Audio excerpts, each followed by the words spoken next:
नमस्कार. मी डॉक्टर सुरुची अग्निहोत्री नाईक.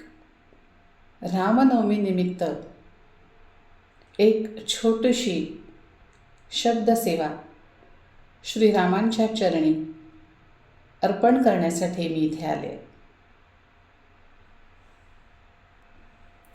सुरू करते. आपदामपहर्तारं दातारं सर्वसंपदां लोकाभिरामं श्रीरामं भूयो भूयो नमाम्यहं. कूजन्तं राम रामेति मधुरं मधुराक्षरम् आरुह्य कविताशाखां वन्दे वाल्मीकिकोकिलं. मनोजवं मारुततुल्यवेगं जितेन्द्रियं बुद्धिमतां वरिष्ठं वातात्मजं वानरयूथमुख्यं श्रीरामदूतं शरणं प्रपद्ये. श्रीरामदूतं शरणं प्रपद्ये. महारत्नपीठे शुभे कल्पमूले सुखासीनमादित्यकोटिप्रकाशन् सदा जानकीलक्ष्मणोमेकपेतं सदा रामचन्द्रं भजेऽहं भजेऽहम्. चरितं रघुनाथस्य शतकोटिप्रविस्तरम् एकैकमक्षरं पुंसान् महापातकनाशनम्.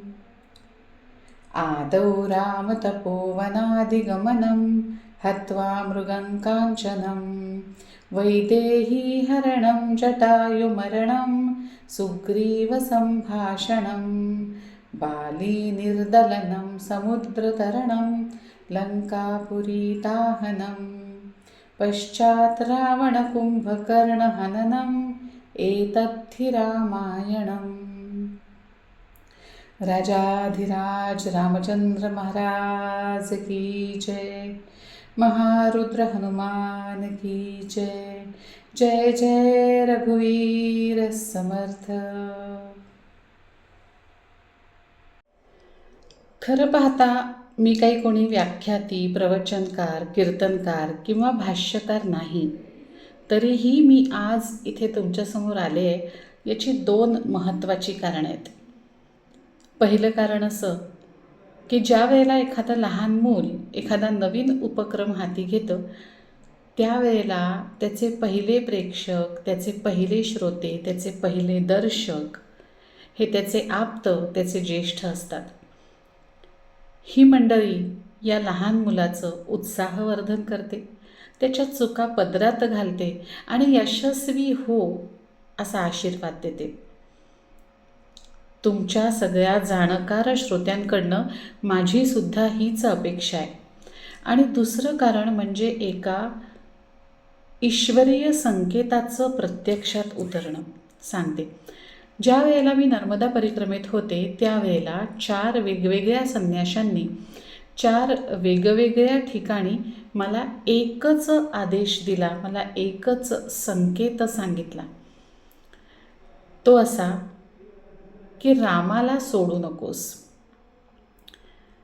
पहिल्यांदा खलघाट जवळ निमरानी नावाचं एक गाव आहे, तिथे राम मंदिरात आसन लावायचं होतं. मी पायी चालत जात होते. वाटेत मला एक संन्यासी भेटलेत.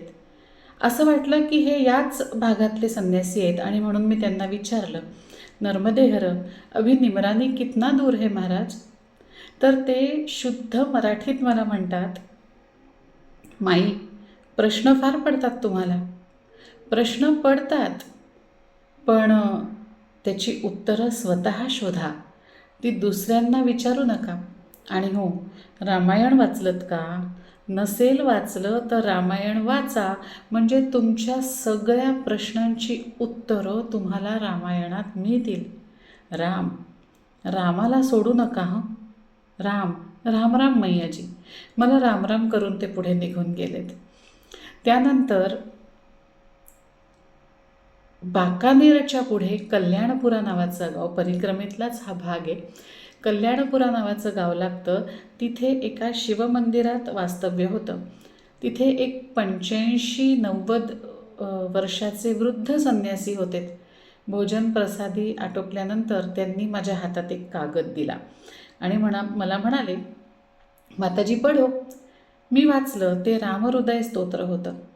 ते वाचल्यानंतर मला संन्यासी म्हणतात, बेटा जी, आपके मुख से श्री राम का नाम कितना मधुर लगता है। आपने अभी राम हृदय स्तोत्र पढ़ा, वो कितना सुंदर था। आपके मुख से वो और भी सुंदर लग रहा था। आप तो बस एक करो, श्री राम को अपने से दूर कभी मत करना। गाते रहना उनके गीत, गाते रहना उनकी कथा। हे झाले दुसरे संन्यासी. त्यानंतर गुजरातमध्ये गुवार या गावाला रामानंद आश्रम आहे. ह्या रामानंद आश्रमामध्ये अभिरामदास त्यागी महाराज आहेत. त्यांचा सत्संग फार वेगळा आणि सुंदर असतो.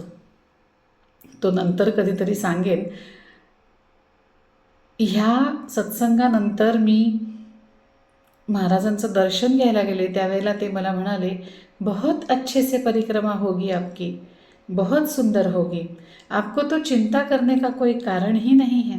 बस एक करना, राम को कभी दूर मत करना, राम को कभी मत छोड़ना. त्यानंतर इंदोरजवळ मांडवगड, मांडू ज्याला आपण म्हणतो, तिथे कल्याणेश्वर मंदिरामध्ये खाली उतरून दर्शन घ्यायचं असतं. सगळी मंडळी दर्शन घेत होती आणि परतून पुढे येत होती. तिथेच एक संन्यासी तुलसी रामायण वाचत बसले होते. मी दर्शन घेतलं आणि माझ्याही नकळत मी त्या संन्याशांच्या समोर जाऊन बसली, तुलसी रामायण ऐकत. मी परिक्रमेत होते, मला कुठलीही घाई नव्हती. त्यांचा पाठ पूर्ण होईपर्यंत मी तिथेच बसले होते आणि मध्येच केव्हा तरी कुठल्या तरी प्रसंगाला माझ्या डोळ्यातून अश्रू टपकले. त्यांचा पाठ पूर्ण झाला आणि ते संन्यासी माझ्याजवळ आले. मला म्हणाले, आप कितनी तन्मयता से रामकथा सुन रही थी. मी त्यांना म्हटलं, आप भी तो उतने ही प्रेमपूर्वक पढ़ रहे थे ना बाबाजी. तर ते मला काय म्हणतात, माताजी, आज आपको रामकथा रामचरितमानस सुनने में आनंद आ रहा है, लेकिन आपको सुनना नहीं है. आपको सिर्फ सुनना नहीं है, आपको सुनाना है, आपको गाना है, आपको बोलना है. कल आपको राम कथा करनी है और मुझे पता है कि जितना आनंद आपको राम कथा सुनने में आ रहा है, उतना ही आनंद आपको राम कथा करने में आएगा. बस एक करना माताजी, राम जी को कभी नहीं छोड़ना. असे हे 4 संन्यासी, 4 वेगवेगळ्या जागा, 4 वेगवेगळ्या वेळा आणि संदेश मात्र एक, श्रीरामांना सोडू नये. हे जे चौथे संन्यासी म्हणालेत ते खरंच कधी पूर्ण होईल का यावर माझा विश्वास नव्हता. आपको रामकथा करनी होगी. श्रीराम हा विषय इतका मोठा आहे की त्यावर मी असं 4 लोकांसमोर बोलू शकेन असं मला वाटलं नव्हतं. पण तरीही आज मी इथे उभी आहे. तरीही आज मला मनातून इच्छा झाली आणि मी हा व्हिडिओ घेऊन तुमच्या पुढे येते आहे. आता पहिले संन्यासी मला म्हणाले होते, तुम्हाला प्रश्न पडलेत की त्याचं उत्तर रामायणात शोधा. या सगळ्या घटनांनंतर म्हणजे परिक्रमेनंतर रामायण वाचायला मी घेतलं आणि त्यातल्या छोट्या छोट्या गोष्टी लहान मुलांना सांगणं,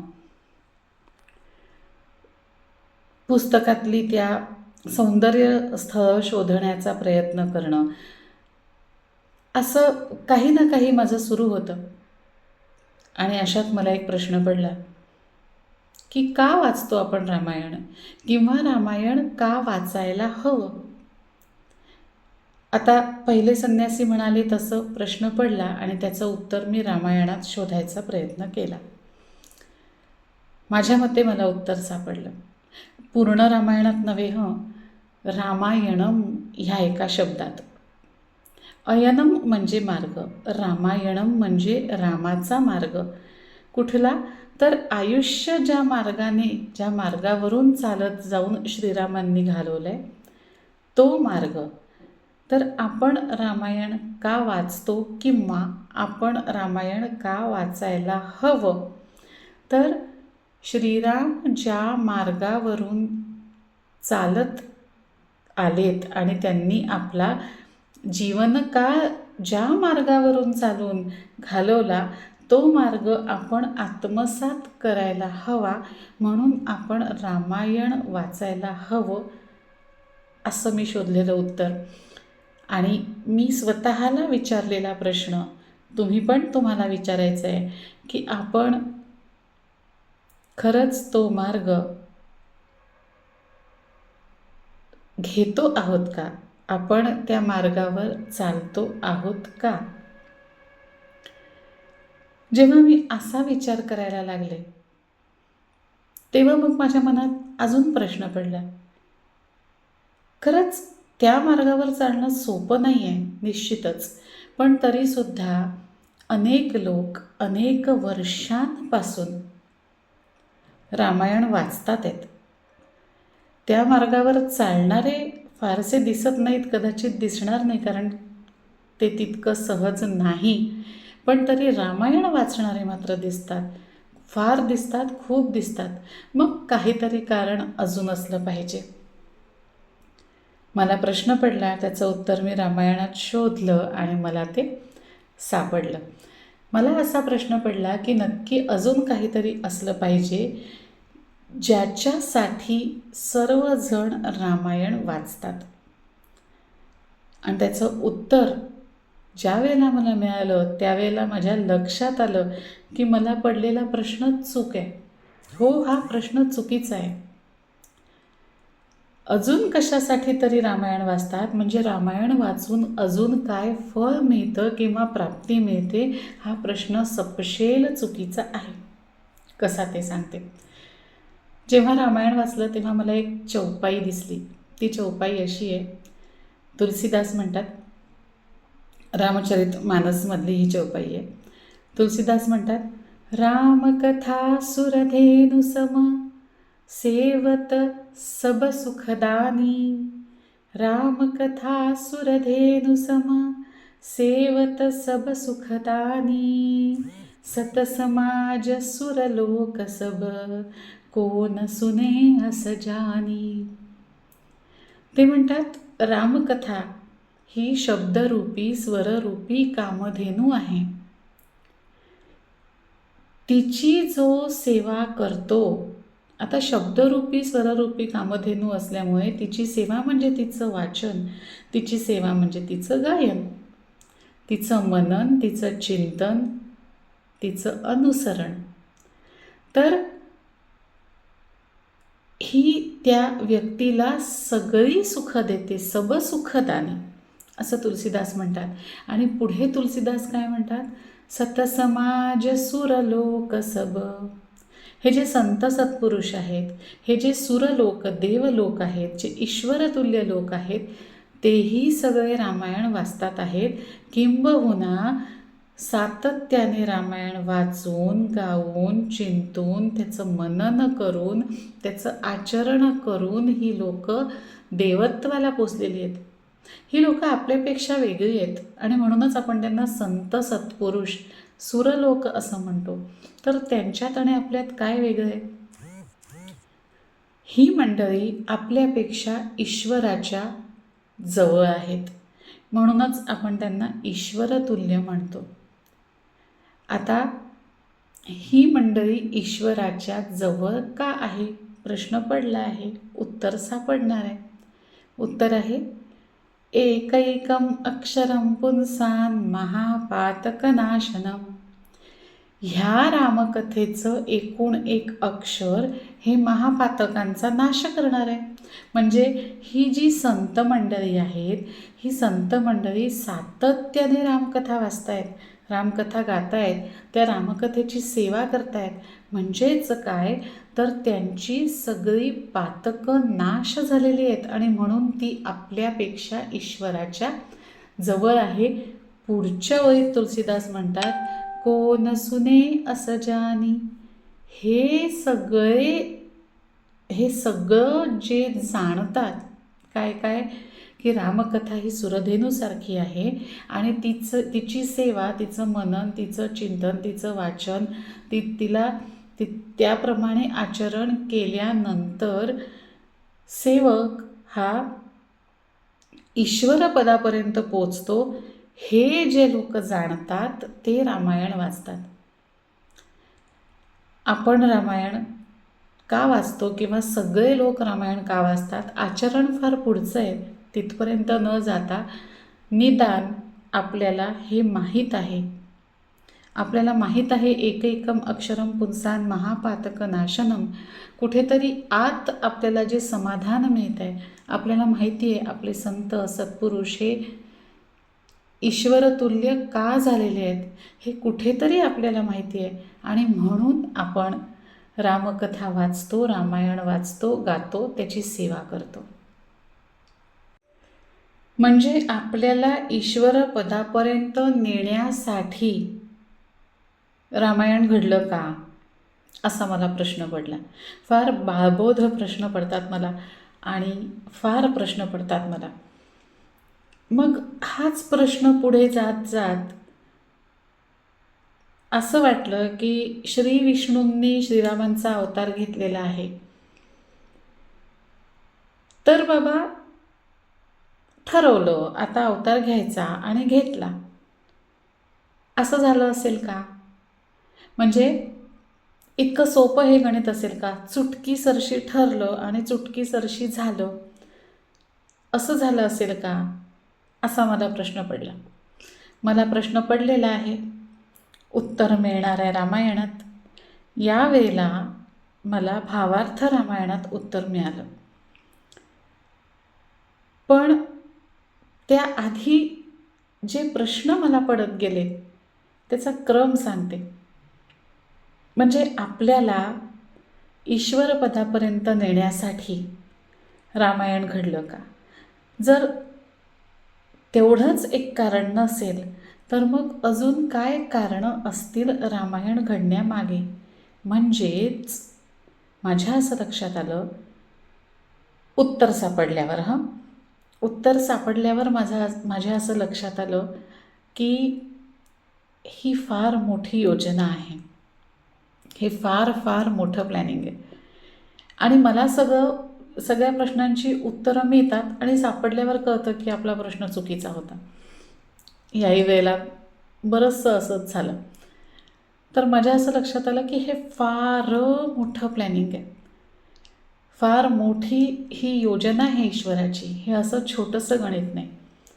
तर भावार्थ रामायणात एकनाथ महाराज म्हणतात, रावणाचे नित्यांकित सुरवर झाले जी समस्त, ब्रह्मादिका चिंता बहुत तीही रमानाथ प्रार्थिला. जे रावणादी राक्षसांचे कृत्य चाललेले होते, जे थैमान त्यांनी या पृथ्वीवरती मांडलेलं होतं, जे पाप या पृथ्वीवरती तयार झालेलं होतं, ते खूप वाढलं होतं आणि त्याची काळजी लागून राहिलेली होती सगळ्यांना.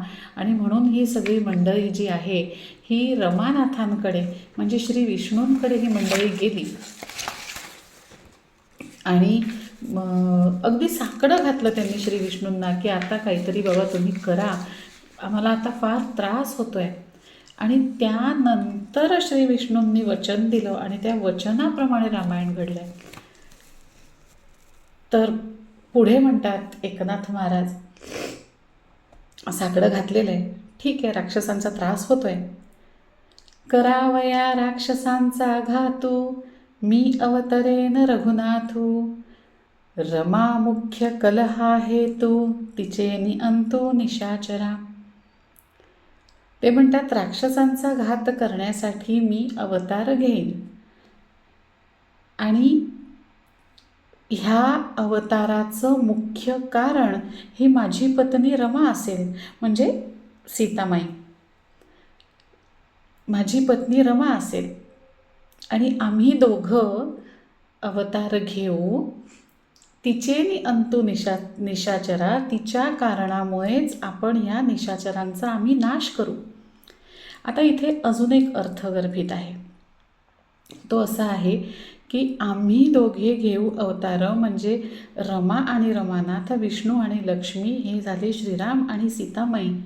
मात्र या दोघांना जर एकच युनिट धरलं, या दोघांना, कारण एकमेकांशिवाय नाहीत म्हणून यांना एकच भाग धरला, तर मग आम्ही दोघे घेऊ अवतार त्यातले दुसरे कोण?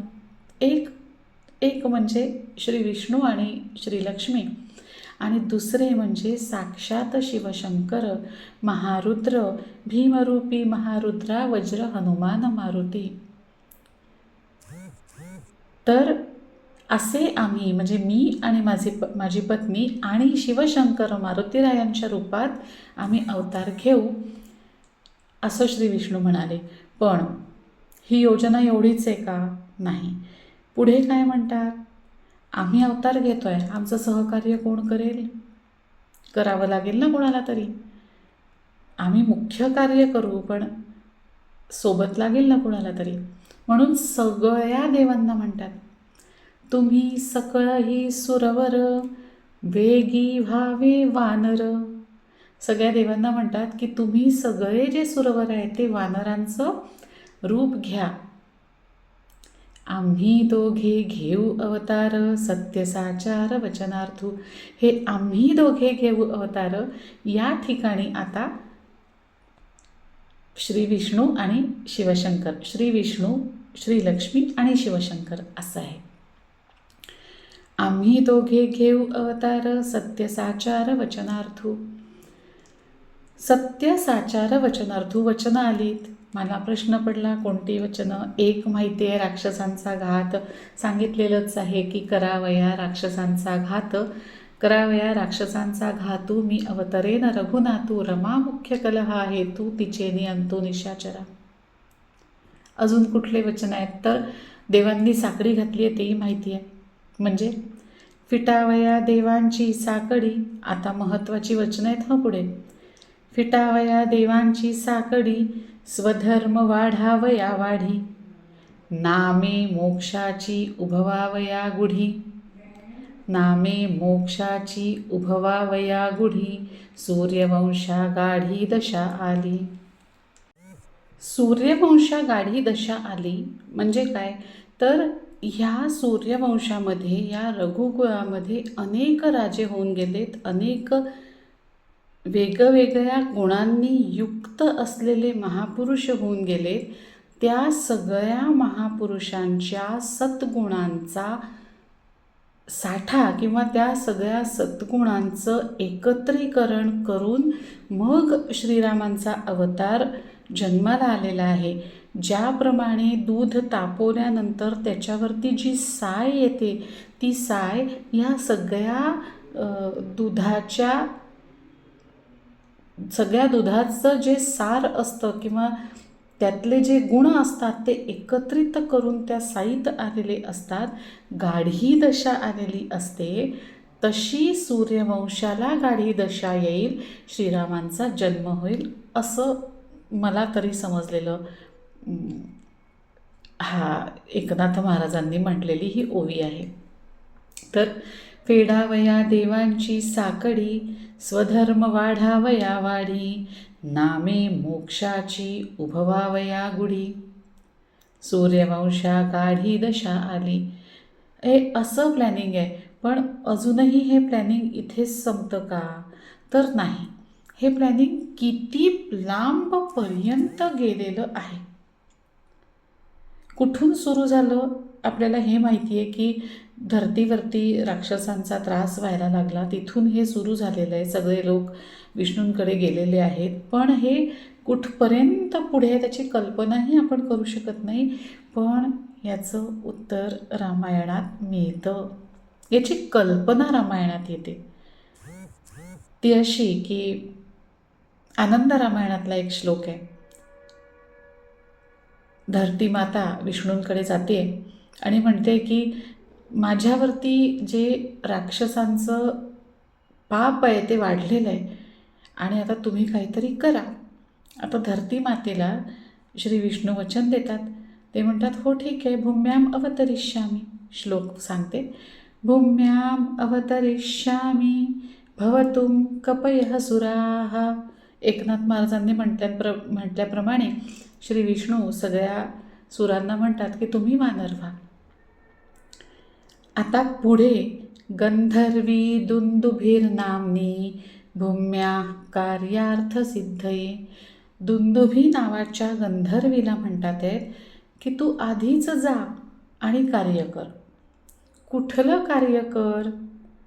मंथराग्रे भवत्वद्वा राज्यविघ्नार्थसिद्धये. ते म्हणतात दुंदुभीला की तू आधीच जा आणि मंथरेचं रूप घे. मंथराग्रे भवत्वद्धा राज्यविघ्नार्थसिद्धये. आणि श्रीरामांना राज्याभिषेक होणार नाही असं कर. त्यांच्या राज्याभिषेकामध्ये विघ्न आणण्याचं कार्य तू आधी जाऊन कर.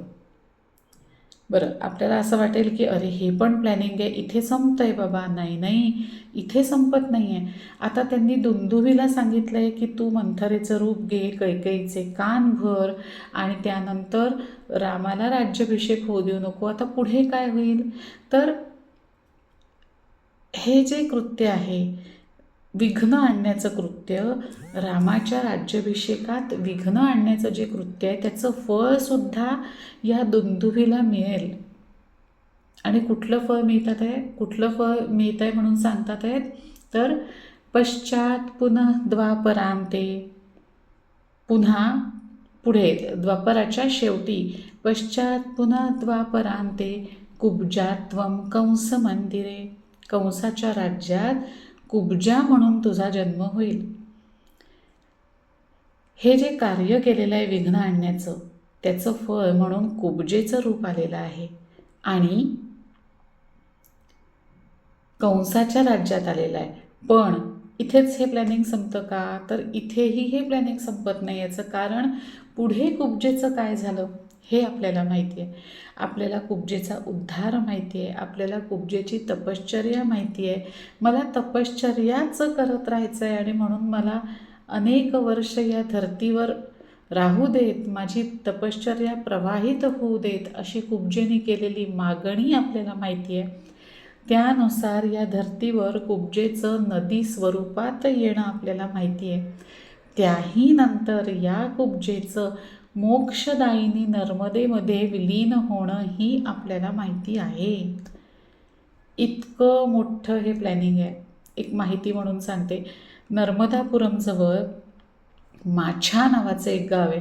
हे नर्मदा परिक्रमा करताना अगदी किनारा मार्गावर लागतं.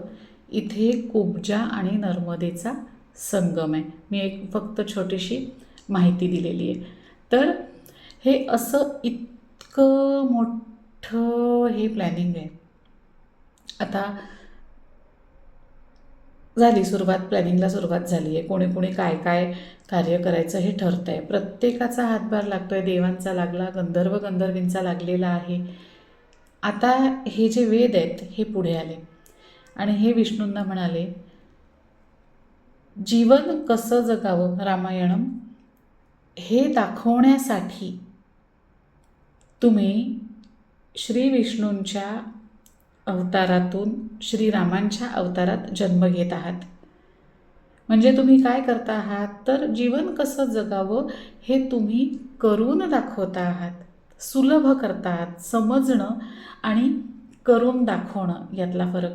एखादी गोष्ट असं कर असं कर असं कर असं सांगणं आणि एखादी गोष्ट एखाद्या पुढे करून दाखवून तो आदर्श ठेवणं, हा जो दोनमधला फरक आहे. तर तुम्ही हे करता आहात. मग आम्ही वेद आहोत.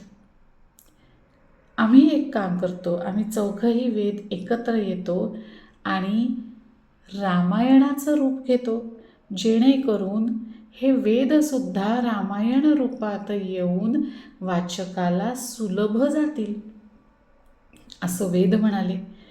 आणि ती विनंती जी आहे ती विनंती मान्य झाली.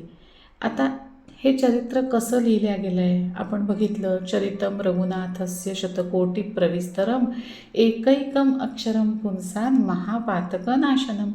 महापातक नाशनम असं चरित्र लिहिलं गेलेलं आहे. हे महापातक का नाश होतात याचं उत्तर मला इथे प्रश्न न पडताच मिळालं. ते असं मिळालं की एकतर श्रीरामांचं चरित्र आहे, त्यामुळे ते वाचल्यामुळे महापातकांचा नाश होणार आहे. आता महापातकांचा नाश झाल्यावर वाचक साधक ईश्वराकडे, ईश्वरतुल्य आणि पर्यायी मोक्षाकडे जाणार आहे. त्यासाठी काय लागतं? त्यासाठी लागतं ज्ञान. पहिले पावित्र्य, मग ज्ञान आणि मग मोक्ष. तर पावित्र्य तर श्रीरामांची कथा आहे म्हणून मिळालं आहे. आता ही विनंती वेदांची विष्णूंनी मान्य केली आणि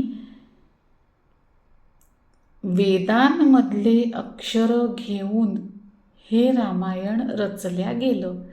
वेदांमधले अक्षर घेऊन हे रामायण रचल्यामुळे रामायणाच्या रामकथा वाचल्यानंतर जे पावित्र्य मिळालेलं आहे, त्यानंतर जे ज्ञान मिळालं आहे ते ह्या वेदांमधल्या अक्षरसमूहामुळे मिळालं आहे आणि म्हणून सेवक मोक्षाकडे जाणार आहे. आणि म्हणून एकैकम अक्षरम पुंसान महापातक नाशनम. श्रीरामांची कथा आहे म्हणून महापातकांचा नाश होतोय. वेदांमधली अक्षर आहे म्हणून मोक्षाकडे जाणारं ज्ञान मिळतं आहे. तर अशा पद्धतीने हे रामायण रचल्या गेलं. अजून एक सांगायचं म्हणजे हे सुलभ झालं. वेद रामायण रूपात येऊन सुलभ झाले. ते कसे? तर वेद वाचण्यासाठी विशिष्ट संकल्प लागतात, विशिष्ट शिक्षण लागतं, विशिष्ट उच्चार लागतात, विशिष्ट विधी लागतात, विशिष्ट नियम लागतात. म्हणजेच काय? तर आपण सर्वसामान्य व्यक्ती वेद पठण करू शकत नाही. मात्र रामायणाला कुठलंही बंधन नाही. रामायण कुणीही वाचू शकतं. कुणीही वाचू शकतं म्हणजे त्या काळामध्ये समाजाची व्यवस्था कशी होती? ब्राह्मण, क्षत्रिय, वैश्य आणि शूद्र. तर वाल्मिकी रामायणात ह्या चौघांनीही रामायण वाचावं असं लिहून ठेवलेलं आहे. रामायण कुणीही वाचू शकतो म्हणजे कोण वाचू शकतो? तर या चारही वर्णात मोडणारे लोक म्हणजेच सर्व जगत रामायण वाचू शकतं. एवढंच नाही तर त्या त्या वर्गाने रामायण वाचल्यावर त्याला काय काय मिळणार आहे हे सुद्धा लिहून ठेवलं आहे. श्लोक असा आहे, पठन् द्विजो वाग्भृशत्वमीयात् स्यात् क्षत्रियो भूमिपतित्वमीयात् वणिक्जनः पुण्यफलत्वमीयात् जनश्च शूद्रोऽपि महत्त्वमीयात्. आधी मुद्दाम पूर्ण श्लोक म्हटला. आता एक एक श्लोक एक एक ओळ आपण त्याची घेऊया. पठन् द्विजो वाग्भृशत्वमीयात्. द्विजांनी हे वाचलं तर ते वाग्वृषभ होतील. वाग्वृषभ म्हणजे वाणी पांडित्य असलेले, ज्यांचं वाणी पांडित्य वाढेल रामायण वाचल्यानंतर, असं या श्लोकात लिहिलं आहे. वाल्मिकी रामायणाचा हा 100वा श्लोक आहे. असं कसं? याचं उदाहरण पण आहे आपल्याकडे. उदाहरण असं आहे की एकदा पाराशर मुनी वेदव्यासांना म्हणाले, पठ रामायणम काव्यम. आणि वेदव्यासांनी रामायणाची पारायण केली आणि त्यानंतर वेदांची निर्मिती झाली. आपल्याला माहिती आहे जे ओरिजिनल रामायण हे काव्य रूपात आहे, काव्य स्वरूपात आहे. आणि ह्या रामायणाला रामायणम काव्यबीजम सनातनम असं म्हटलेलं आहे. काव्यबीजम सनातनम. आता बीज म्हटलं आहे. बीज असेल तर वृक्ष होणार आहे, वृक्ष असेल तर फळ मिळणार आहे, फळ हवं असेल तर बीज समजून घेणं, बीज लावणं आवश्यक आहे. आता वाणी पांडित्य का वाढतंय? का? काव्य म्हटलेलं आहे. काव्य कसं निर्माण झालं, सूर कसे निर्माण झाले, शब्द कसे निर्माण झाले, सूर आणि शब्द, लय आणि ताल या सगळ्यांचं मिळून काव्य निर्माण झालेलं आहे. आणि वाणीची देवता कोण? वाणीची देवता आहे सरस्वती.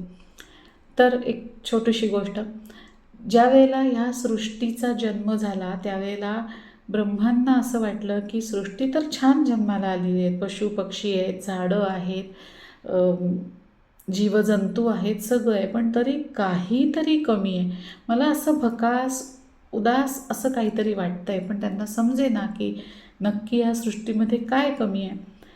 म्हणून मग त्यांनी काय केलं की त्यांनी देवीची प्रार्थना केली आणि म्हटलं की देवी आता तुम्हीच बघा काय कमी पडतं आहे या सृष्टीमध्ये आणि काहीतरी करा, तुम्ही याच्यामध्ये सुचवा काहीतरी किंवा काहीतरी निर्मिती करा. त्यावेळेला देवी ज्या रूपात प्रकट होत होती, ही क्रिया चालू असताना देवी त्या रूपात येत असताना अचानक वारे वाहू लागले, पानांची सहसह व्हायला लागली, आकाशात विजा चमकू लागल्या, ढग गडगडू लागले, खाली सगळे जीवजंतू आवाज काढू लागले, नद्या वाहू लागल्या, लाटांचा आवाज येऊ लागला. अशा प्रकारे स्वरांची निर्मिती झाली, सुरांची निर्मिती झाली, लयीची निर्मिती झाली, तालाची निर्मिती झाली आणि ज्या रूपामुळे ही निर्मिती झाली ती सरस्वती. आणि म्हणून सरस्वती ही वाणीची देवता. आणि म्हणून रामायणम काव्यबीजम सनातनम, हे काव्यबीज जर फळलं, वाचलं, त्याची सेवा केली तर सरस्वती प्रसन्न होणार आहे. म्हणजे जर ब्राह्मणांनी रामायण वाचलं तर ते वागवृषभ होणार आहेत. पुढे स्यात् क्षत्रियो भूमिपतित्वमियात्, क्षत्रिय काय होतील? भूमिपती होतील. भूमिपती कसे होतील? भूमिपती होण्यासाठी काय काय लागतं? भूमिपती होण्यासाठी सैन्य लागतं, शौर्य लागतं, धैर्य लागतं, संपत्ती लागते, धनुर्विद्या लागते, शस्त्रविद्या लागते, शास्त्रविद्या लागते. हे सगळं ज्या क्षत्रियाजवळ असेल तो भूमिपती होऊ शकतो. म्हणजे तो भूमिपती होणार म्हणजे हे सगळं आलंच. म्हणजे जर क्षत्रियांनी रामायण वाचलं तर हे सगळं त्याला मिळणार आहे. स्यात् क्षत्रियो भूमिपतित्वमियात्. पुढे पुढे वैश्यवर्णाला वणिक्जनः पुण्यफलत्वमियात्. हे जे वणिकजन आहे, हे जी वैश्य मंडळी आहे, त्यांना त्यांच्या व्यवसायाचं, त्यांना त्यांच्या कार्याचं नुसतं फळ नव्हे बरं, पुण्यफळ मिळणार आहे. आणि आता उरले जनश्च शूद्रोपी महत्त्वमियात्, शूद्रांना महत्त्व मिळणार आहे. आता बघा, या तीनही वर्णांपैकी वरच्या म्हणजे ब्राह्मण, क्षत्रिय, वणिक या तीनही वर्णांपैकी हा जो चौथा वर्ण आहे त्या काळी या वर्णाला कमी महत्त्व होतं. पण इथे म्हटलेलं आहे की जे शूद्रजन रामायण वाचतील त्यांना महत्त्व मिळेल. म्हणजे काय तर त्यांना महत्त्व हवं, त्यांना महत्त्व मिळणार आहे. वणिकजनांना, वैश्यांना काय हवं? आपल्या व्यवसायाचं योग्य ते फळ हवं, त्यांना पुण्यफळ मिळणार आहे. क्षत्रियांना काय हवं? क्षत्रियांना भूमी मिळणार आहे. ब्राह्मणांना काय हवं? वाणीपंडित्य हवं, ब्राह्मणांना वाणीपंडित्य मिळणार आहे. थोडक्यात काय, ज्याची ज्याची ओळख आहे. ब्राह्मण हा वाणीपांडित्यामुळे ओळखला जातो, क्षत्रिय हा भूमिपतित्वामुळे ओळखला जातो, वणिकजन हा वैश्य हा त्याच्या व्यवसायामुळे ओळखला जातो आणि शूद्राला जे हवं आहे ते महत्त्व तेही त्याला मिळणार आहे.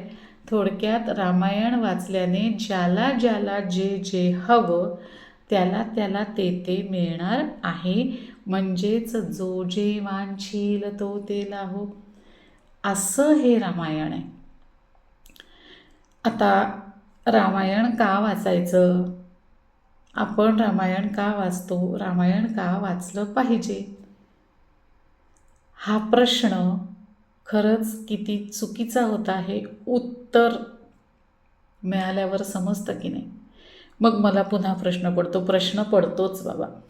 तर मग मला पुन्हा प्रश्न पडतो. प्रश्न असा पडतो की ज्या श्रीरामांचं हे चरित्र आहे, हे असं चरित्र आहे, ते श्रीराम कसे असतील?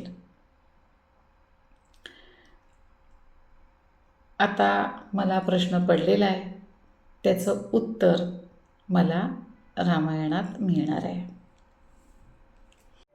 या वेळेला या प्रश्नाचं उत्तर मला मूळ रामायणात मिळालं. मूळ रामायणाची जी सुरुवात झालेली आहे, ती सुरुवातच मुळे या प्रश्नामुळे झाली. सांगते. एकदा काय होतं, नारद मुनी फिरत फिरत फिरत फिरत वाल्मिकी मुनींच्या आश्रमात जातात. नारद मुनी आपल्याला माहिती आहे सगळीकडे तिन्ही लोकांमध्ये त्यांचा मुक्त संचार असतो. ते मुक्तपणे फिरत असतात, त्यांना अडवणारं कोणीही नसतं. ते सगळ्या लोकांना, सगळ्या संसाराला ओळखत असतात. हे वाल्मिकी ऋषींना माहिती आहे. आणि म्हणून वाल्मिकी ऋषी नारदांना म्हणाले, मला एक चरित्र लिहायचं आहे आणि त्याच्यासाठी एक विशेष अशी अट आहे. तर नारद म्हणतात, सांगा. वाल्मिकी मुनी म्हणतात की मी तुम्हाला अमुक अमुक अमुक अमुक अमुक अशी गुणांची यादी सांगतो आणि ते सगळे गुण एकाच व्यक्तीमध्ये, एकाच पुरुषामध्ये असलेला असा तो पुरुष कोण ते मला सांगा, त्याचं मला चरित्र लिहायचं आहे. नारद म्हणतात, ठीक आहे बाबा, विचारा. तर वाल्मिकी मुनी विचारतात, कोन्वस्मिन् साम्प्रतं लोके गुणवान कः च वीर्यवान. या पूर्ण संसारामध्ये असा कोण आहे जो गुणवान आहे, वीर्यवान आहे. धर्मज्ञश्च कृतज्ञश्च.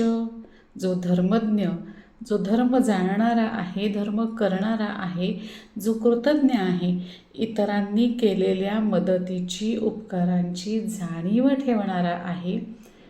सत्यवाक्यो दृढव्रतः. जो नेहमी सत्य बोलणारा आहे आणि जो दृढनिश्चयी आहे. कोन्वस्मिन् साम्प्रतं लोके गुणवान कः च वीर्यवान धर्मज्ञश्च कृतज्ञश्च सत्यवाक्यो दृढव्रतः. लिस्ट नाही संपली आहे, पहिला श्लोक संपलेला आहे. या लिस्टची सुरुवात सांगणारा पहिला श्लोक संपला आहे. लिस्ट आहेच पुढे.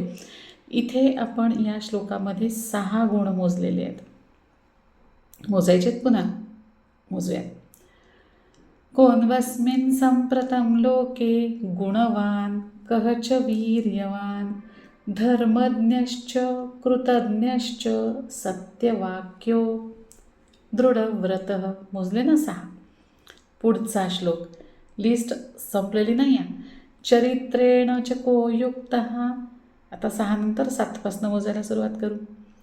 चरित्रेण च को युक्तः. कोण चरित्रवान आहे, कोण शीलवान आहे. सर्वभूतेषु को हितः.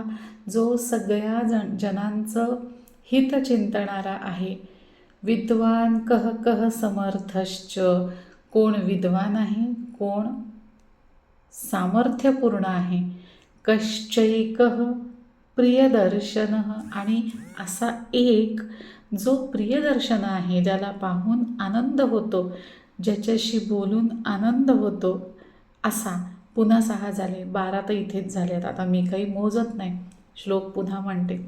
चरित्रेण च को युक्तः सर्वभूतेषु को हितः विद्वान कः कः समर्थश्च कश्चैकः प्रियदर्शनः. लिस्ट पुढे नाही, लिस्ट संपलेली नाहीच आहे अजून. पुढे म्हणतात, आत्मवान कः चित्तक्रोधो द्युतिमान कोनसूयकः. जो आत्मवान आहे, ज्याचा स्वतःच्या मनावर, स्वतःच्या आत्म्यावर ज्याचा ताबा आहे, ज्याचं नियंत्रण आहे, असा. चित्तक्रोधो, ज्यांनी क्रोधाला जिंकलेलं आहे, असा. आत्मवान को चित्तक्रोधो द्युतिमान. जो कांतिमान आहे. कोनसूयकः. जो कोणाचीही निंदा करीत नाही. पुढे म्हणतात, कस्य बिभ्यति देवाश्च जातरोषस्य संयुगे. आणि संयुगामध्ये जर तो कोपला तर सगळे देव त्याला घाबरतील. म्हणजे तो जितक्रोध आहे हे आपल्याला माहिती आहे, त्याने क्रोधाला जिंकलेलं आहे, त्यामुळे तो कोपणार नाहीच. पण त्याच्या रागाची, त्याच्या कोपाची कल्पना देण्यासाठी सांगतायत की जर तो कोपला तर तो कोप त्याचा, तो राग त्याचा इतका जास्त असेल की सगळे देव त्याला घाबरतील. तर असे सगळे गुण असलेला एक व्यक्ती, असे सगळे गुण असलेला एक व्यक्ती मला सांगा, असं वाल्मिकी मुनी नारदांना म्हणतात. आता खरं पाहता हे जे सगळे गुण आहेत, आजच्या काळातला जर आपण विचार केला तर आजच्या काळात आपल्यापैकी एकाहीकडे यातला एकही गुण संपूर्णपणे नाही. पण त्यावेळेला असतील कदाचित, काळ फार जुना होता ना. असं जर आपण म्हटलं तर नारदांचं उत्तर लक्षात ठेवण्यासारखं आहे. तर ते म्हणतात, बहवो दुर्लभाश्चैव ये त्वया कीर्तिता गुणः. हे जे सगळे गुण तुम्ही सांगितलेले आहेत हे मुळातच दुर्लभ आहेत. अशा गुणांच्या व्यक्ती सापडणं मुळातच कठीण आहे. आणि त्याहूनही तुम्ही म्हणता की हे सगळे गुण एका पुरुषामध्ये असेल, असा पुरुष मला सांगा. थांबा बाबा, मला विचार करावा लागेल. विचार केल्याशिवाय काय मी सांगू शकणार नाही. नारद विचार करतात आणि मग म्हणतात, आहे आहे आहे एक पुरुष असा आहे ज्यात तुम्ही सांगितलेले सगळे गुण आहेत असं मला वाटतं. तो इक्ष्वाकू वंशाचा राजा आहे आणि त्याला सगळेजण राम म्हणून जाणतात. इक्ष्वाकू वंश प्रभवो रामो नाम जनैः श्रुतः. आता तो राम कसा आहे हे मी तुम्हाला सांगतो. तर नारद सांगतात, इक्ष्वाकू वंश प्रभवो रामो नाम जनैः श्रुतः नियतात्मा महावीर्य द्युतिमान धृतिमान वशी. जो नियतात्मा आहे, महावीर्य, द्युतिमान, धैर्य असलेला, धृतिमान सुद्धा आहे. आता लिस्ट पुन्हा मगाशी वाल्मिकींची झाली, आता नारदांची लिस्ट. पुढे म्हणतात, बुद्धिमान नीतिमान वाग्मी. जो बुद्धिमान आहे, नीतिमान आहे, जो अत्यंत चांगला वक्ता आहे. श्रीमान शत्रुनिबर्हणः. जो श्रीमान, ज्याच्याकडे संपत्ती आहे, लक्ष्मी आहे, जो शत्रूचा नाश करणारा आहे. असं म्हणत म्हणत नारद मुनी श्रीरामाचं आता वर्णन करू लागले. कारण प्रश्न विचारला आहे, कश्चैकः प्रियदर्शन. तर श्रीराम प्रियदर्शन कसा आहे याचं वर्णन करताना नारद मुनी म्हणतात, विपुलांसो महाबाहु कंबुग्रीवो महाहनुः. ज्याचे खांदे हे भरदार आहेत, ज्याच्या बाजू या जाड म्हणजे बलाढ्य असलेल्या अशा ज्याच्या बाजू आहेत, ज्याच्या बाजू या गुडघ्यापेक्षा खाली जो आजानुबाहू आहे, ज्याची हनुवटी ही मांसल आणि मोठी आहे, मात्र ज्याची मान ही शंखासारखी, कंबुग्रीवो म्हटलेलं आहे, शंखासारखी ज्याची मान आहे. पुढे म्हणतात, ज्याचा रंग हा सावळा आहे, ज्याची कांती ही नितळ आहे, जो अत्यंत डौलदार, अत्यंत आकर्षक आहे, जो मितभाषी आहे, ज्याचे डोळे अत्यंत सुंदर, राजीव लोचन असं ज्याला म्हटलेलं आहे, कमळासारखे डोळे आहेत.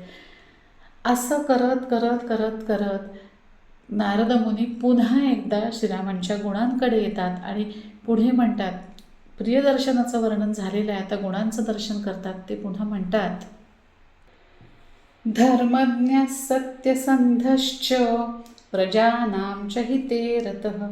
तो धर्मज्ञ आहे, तुम्ही म्हणाले तसा. सत्यसंध, सत्याला कधी न सोडणारा असा तो आहे, जो प्रजेचं हित करणारा आहे. यशस्वी ज्ञानसंपन्न शुचिर्वश्य समाधिमान. जो यशस्वी आहे, ज्ञानसंपन्न आहे, जो पवित्र आहे, जो एकाग्रचित्त आहे.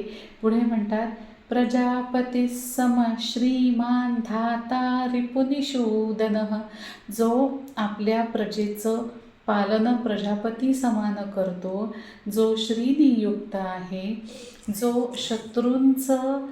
शत्रूंचा संहार करणारा आहे, रक्षिता जीवलोकस्य धर्मस्य परिरक्षिता, जो सर्वांचं रक्षण करणारा आहे, सर्व जीवलोकांचं रक्षण करणारा आहे, जो धर्माचं रक्षण करणारा आहे, लिस्ट अजूनही आहे.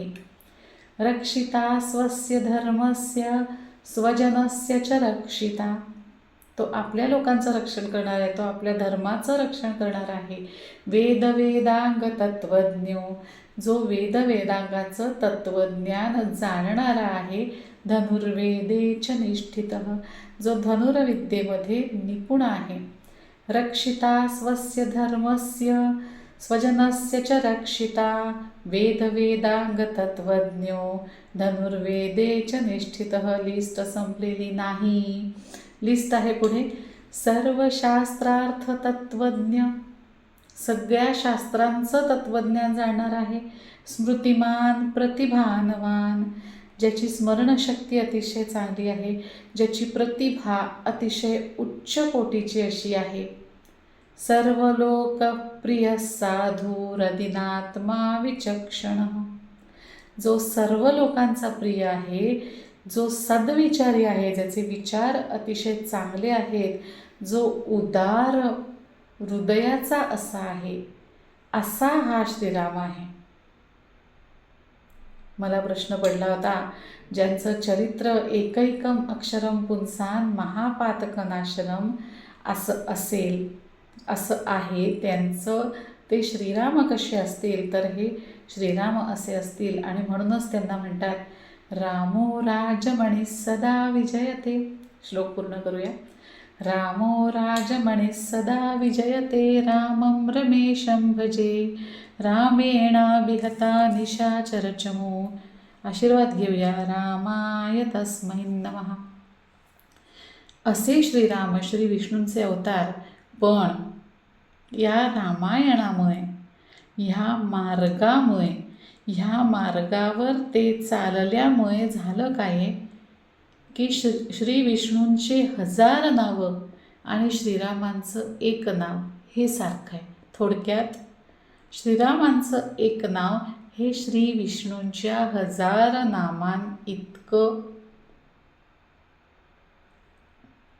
इतकं मोजमापित येतं, इतकं मोजण्यात येतं. प्रश्न विचारला आहे ना विष्णू सहस्त्रनामामध्ये पार्वतीने की एक सोपं नाव सांगा, तेव्हा श्लोक सांगितलाय राम रामेति रामेति रमे रामे मनोरमे, सहस्त्रनाम तत्तुल्यम राम नाम वरानने. तर असे हे श्रीराम आहे. आपण प्रश्न पाहिलेत, त्याची उत्तरही पाहिलेत आणि त्याचं सार असं आहे की ह्या रामकथेचं वाचन आपण करायला हवं, वाचायला हवं, ऐकायला हवं, गायला हवं, मनन करायला हवं, चिंतन करायला हवं, आचरण करायला हवं.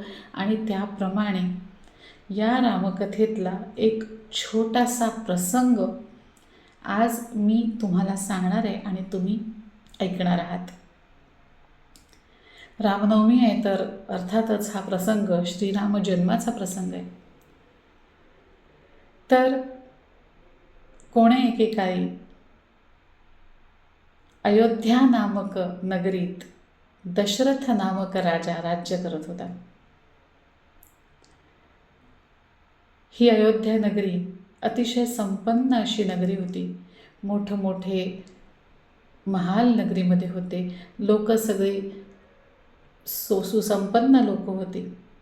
कुठल्याही गोष्टीची काहीही कमतरता नव्हती. मात्र एक दुःख होतं. ते असं होतं की ह्या राजाला पुत्रप्राप्ती होत नव्हती. 3 राण्या होत्या तरीही पुत्र नव्हता.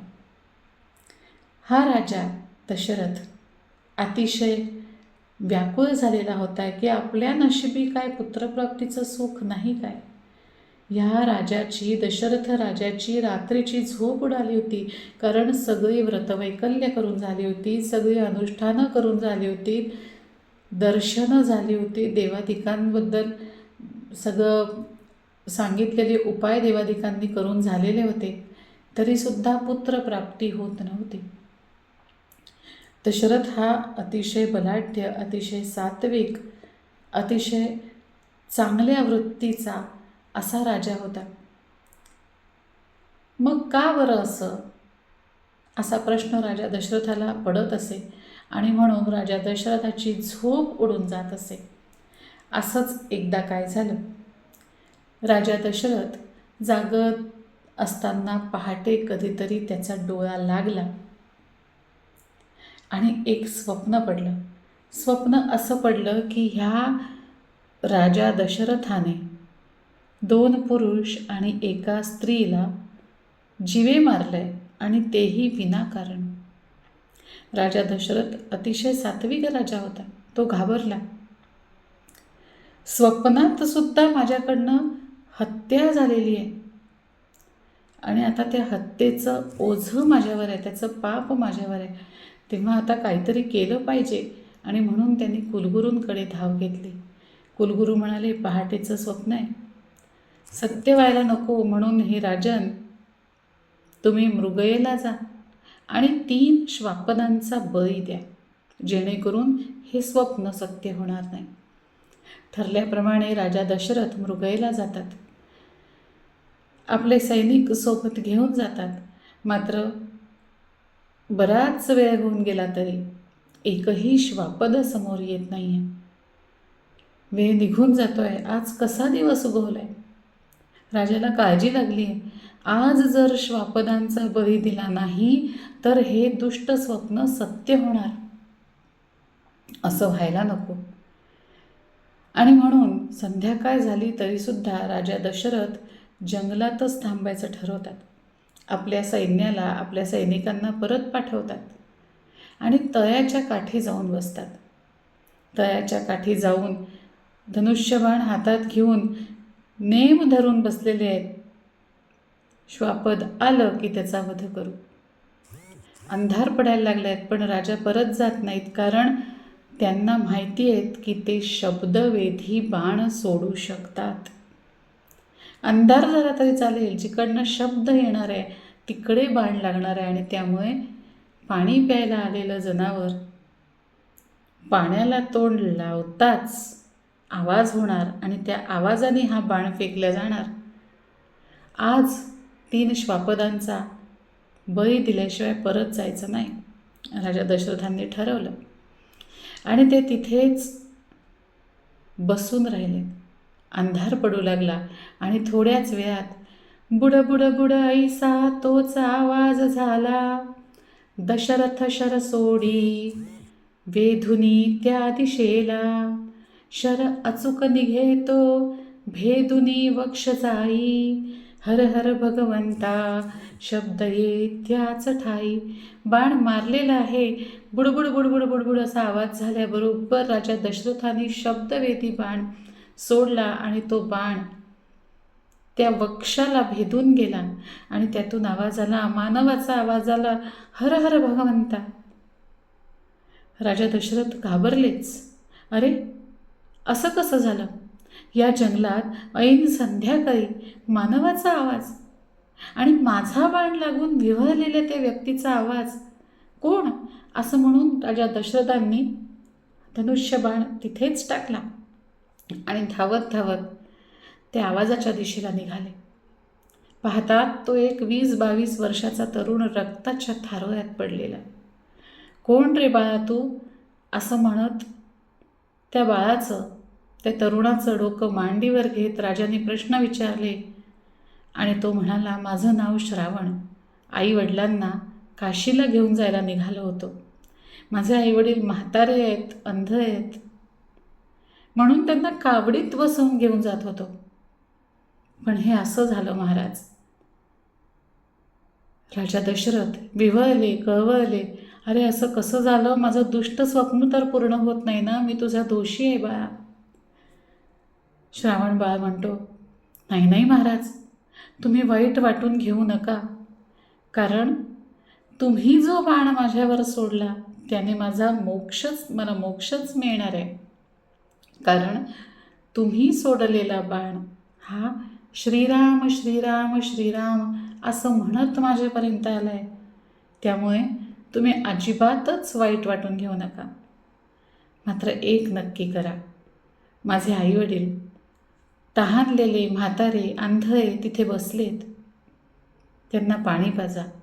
आणि तोंडातून शब्द काढू नका बरं, नाहीतर त्यांना कळेल की हा त्यांचा श्रावण बाळ नाही. मला माहिती आहे माझ्यानंतर माझे आईवडील जगणारच नाहीत, तरीसुद्धा त्यांना आधी पाणी पिऊ देत, मग त्यांना ही घटना सांगा. असं म्हणत श्रावणाने प्राण सोडले. हातात तांब्या घेऊन राजा दशरथ श्रावणाच्या आईवडिलांकडे गेले. मात्र त्यांच्या तोंडून शब्द फुटेना. त्यांनी नुसताच तांब्या पुढे केला आणि आईवडील म्हणतात, काय रे बाळा, उशीर झाला, बोलत का नाहीस? रागवलायस आमच्यावर? आमच्यामुळे फार कष्ट होतात ना तुला? तरीसुद्धा राजा दशरथ बोलूच शकेना. पण तू बोलल्याशिवाय आम्ही काही पाणी पिणार नाही हं, असं म्हटल्यानंतर राजा दशरथाला बोलावंच लागलं, झालेलं सगळं सांगावंच लागलं. हे ऐकून श्रावण बाळाचे आईवडील तळमळले, ताडकन उठून उभे राहिले. हे ऐकून श्रावण बाळाचे आई-वडील ताडकन उभे राहिलेत आणि म्हणालेत, काय केलंस हे राजा तू? आमच्या बाळाला मारलंस आणि आता आम्हाला पाणी देतोय आणि तुझ्या हातून आम्ही पाणी ग्रहण करावं? नाही, ते शक्य नाही. आता आम्ही प्राण सोडणार. आता आम्ही निश्चितच प्राण सोडणार. मात्र हे राजा, तुला काय वाटतं, आमच्या बाळाला मारून तू सुखी होशील? त्वा मारिलास अमुचा गुणीबाळ नीचा, मारिलास अमुचा गुणीबाळ नीचा, होशील तू जगतिया सुखी सांग कैचा. तू सुखी होणार नाहीस राजा. ज्याप्रमाणे आम्ही आमच्या मुलाच्या विरहात प्राण सोडतोय, त्याप्रमाणे तू सुद्धा पुत्रवियोगात प्राण सोडशील राजा. तू सुद्धा पुत्रवियोगात प्राण सोडशील. राजा रडू लागला आणि लगेचच हा शाप राजासाठी वरदान सिद्ध झाला. तू सुद्धा पुत्रवियोगात प्राण सोडशील म्हणजे मला पुत्रप्राप्ती होणार. तर मला पुत्रप्राप्ती होणार. झालेली सगळी घटना कुलगुरूंना सांगण्यात आली. पुत्रकामेष्टी यज्ञ झाला. 3ही राण्यांना प्रसाद मिळाला. राण्या गर्भवती राहिल्यात. दिवस सरत गेलेत. यज्ञामध्ये यज्ञपुरुषांनी सांगितलं होतं, श्री विष्णू अवतार घेणार आहेत. आणि त्याप्रमाणे सगळे लोक श्री विष्णूंच्या या राम अवताराची वाट पाहू लागले. डोहाळे विचारण्यात आलेत. तेव्हा कौसल्येला कडक डोहाळे लागल्याचं लक्षात आलं. डोहाळे विचारल्यावर, त्या रावणाला मी मारेन, आणा धनुष्यबाण, या राक्षसांचा मी संहार करेन, असं कौसल्य म्हणाली होती. त्यावरूनच लक्षात येत होतं, हिच्या उदरी येणारा हा काही साधासुद्धा बाळ नाही. चैत्र मास लागला. दिवस भरत जाऊ लागले. आता ईश्वर अवतार घेणार म्हणून सगळी मंडळी, सगळी सृष्टी, सगळी अयोध्या वाट पाहू लागली. चैत्र मास, त्यात शुद्ध नवमी तिथी उगवली. चैत्र मास, त्यात शुद्ध नवमी तिथी, गंधयुक्त उष्ण तरीही वात हे किती.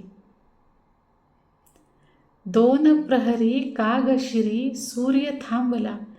अगदी सगळेजण वाट बघतात आहे. आता येईल श्रीराम, आता होईल जन्म, आता घेतील अवतार. आणि दिवस चाललाय, सूर्य माथ्यावर आलाय आणि सूर्यदेवाला सुद्धा राहावत नाही आणि ते वाकून बघतात आहेत खाली. आणि त्याच वेळेला 2 प्रहरी अगदी दुपारी 12 वाजता सुतिकागृहातून कौसल्याच्या बाळाचा रडण्याचा आवाज आला. राम जन्मला ग सखे राम जन्मला, राम जन्मला ग सखे राम जन्मला. अशा पद्धतीने श्रीरामांचा जन्म झाला. श्रीरामांचा जन्म का झाला, हे रामायण कसं घडलं ते आपण पाहिलं. आता नामे मोक्षाची उभवावया गुढी हे आपल्याला माहिती आहे आणि आपल्या सगळ्यांना नामस्मरण करण्यासाठी हा जन्म झाला आहे. हा एक हेतू आपल्याला माहिती आहे. स्वधर्म वाढावया वाढी हा दुसरा हेतू आपल्याला माहिती आहे. रामायणम रामाचा मार्ग हेही आपल्याला माहिती आहे. या वर्षीचा हा राम जन्मोत्सव साजरा करताना श्रीरामांच्या अंगी असलेला एखादा तरी गुण आंशिकरित्या का होईना आत्मसात करण्याचा प्रयत्न करूयात. जय श्रीराम.